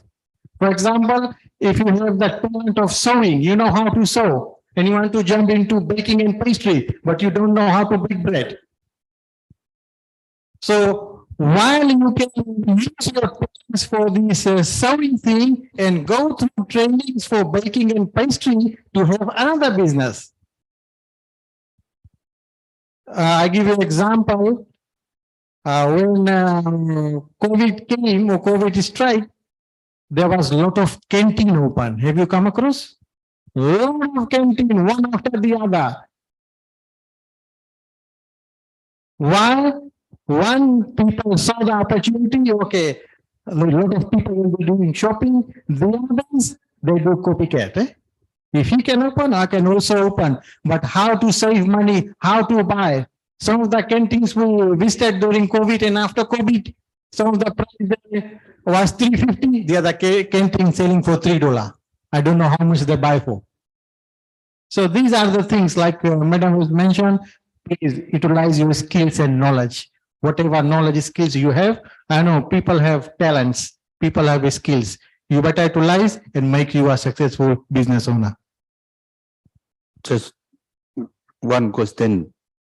Now we just celebrate the International Women's Day, and the theme was this it all or something, utilizing the digital age. So my question, especially to the SME trainer, is there a plan to digitize your training, your training modules? I think that will solve a lot of problems, especially for those who are very busy during the day and during the week, and it's also free. So, and most of the micro and the small businesses are women, and we can see around the room everybody have a phone, and yeah, that's just my question. Is there a plan, and if so, when? Because that will be very helpful for all of us. Thank you. Thank you.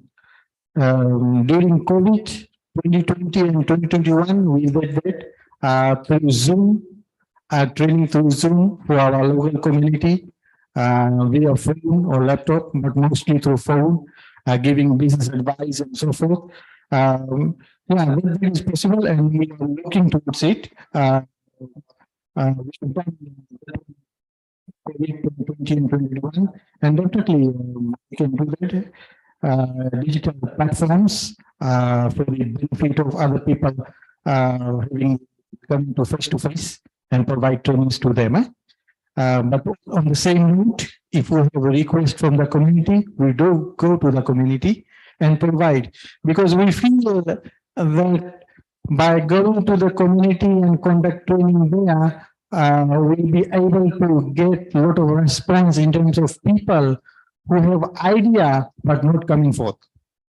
So this is one of the reasons we are investing in the community and trying to get people so that they know how to do business, what is the skills and knowledge required to do business, and so forth. So we are doing that, and at the same time, we are also going based on the digital platform.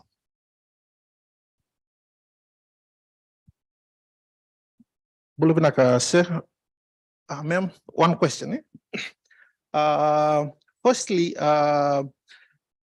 regarding the presentation, we can tell that apart from giving grants, you guys are assisting with trainings.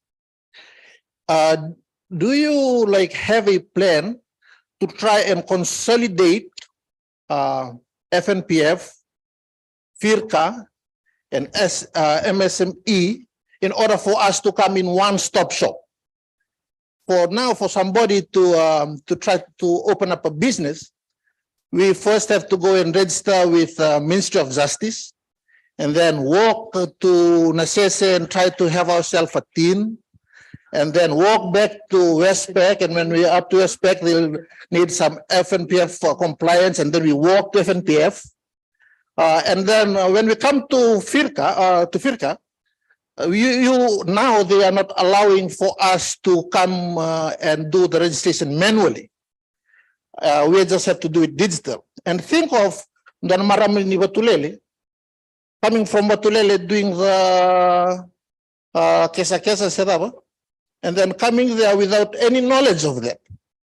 And are you guys, because you guys like the ministry responsible for MSME, are you guys like having the idea of trying to help us in just one-stop shop? Where can we just come into Civic Center or Civic Tower?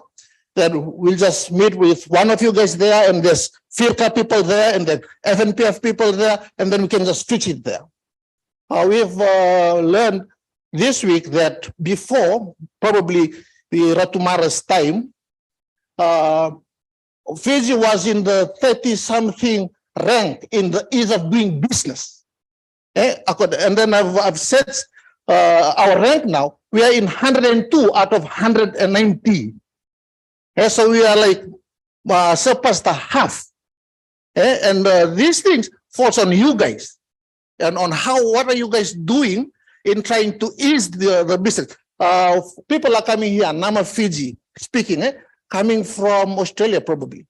And then we were looking at the apps. We have South Sea Salt doing this luxury salt, selling it to hotels coming from Germany. And all this Watika Farm. This lady Jean from Raki. All these guys are coming from overseas, and they manage to do these things because they know the know-how. And some people here, they're just simply doing nursery, and they have to do all this kind of registration in order to be recognized. And people even now, some people are not registering their business, and let alone going to FIRCA to do their tax. And this guy here came probably 2 days ago saying like, you have to do everything under the law. And I said, you have to come and like help us come there. Even now after this presentation, the ladies down there said, of course we are here, can you help initiate some trainings for us? And they said, okay, you go and like try to form a cluster of 15 or 20, then you call us. And said, you should initiate because you're the Minister of MSME. Even now we are trying to get that gentleman trying to get information out of the probability of having grants from MSME. Okay? And then you guys were going to write to the PS to have this thing, and then it'll come down. No wonder we are in 102. Even you guys are very hard to getting the information.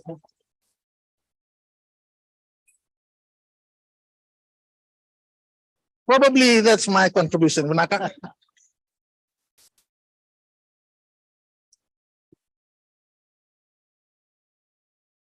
Thank you, Sir.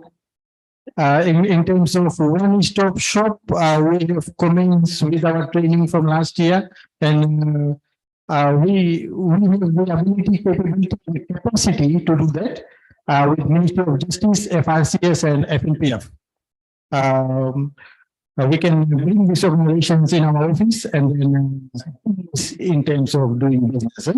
But for training purposes, we have been inviting Ministry of Justice, FRCS in our training programs and giving them half an hour presentation. And after the presentation, they do the registration, trade registration, tax compliance certificates, and so forth there and then. So that we started last year. But for those people finding difficulty in terms of how they can register all these details, we can link with our ministry to these organizations and assist you easy way in terms of doing business registration and other things. Thank you. We will now give ma'am the opportunity to answer 2 questions on Zoom, and then we'll move out for our refreshments.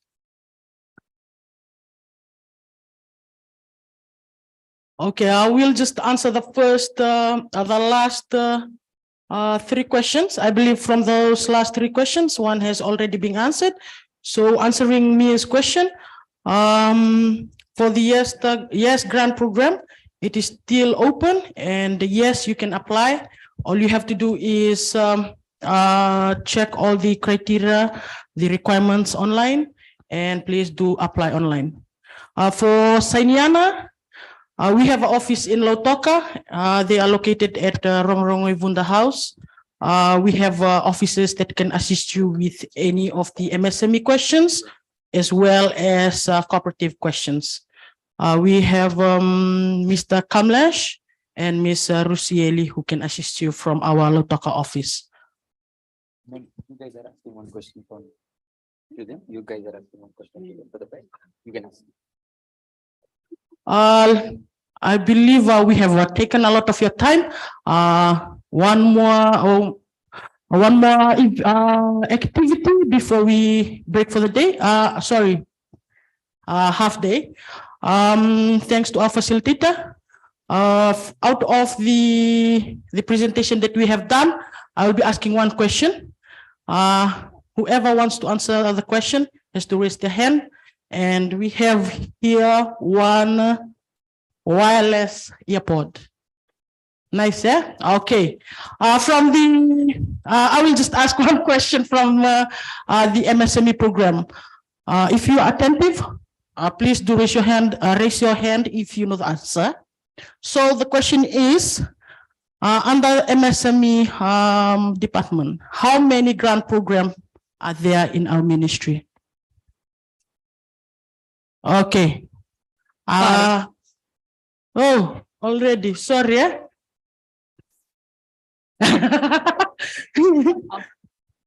5?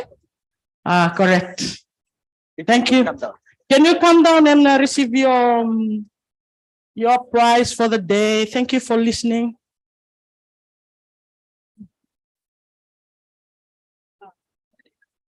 Thank you. Thank you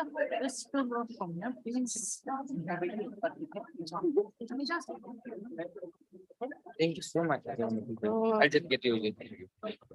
Thank you so much. Now we will move on for refreshments, and we'll be back at 1:45 p.m. where we will have Reserve Bank of PG with us from 2 p.m. for their presentation. Thank you so much. Thank you to everyone who are joining us through YouTube and Zoom. Thank you.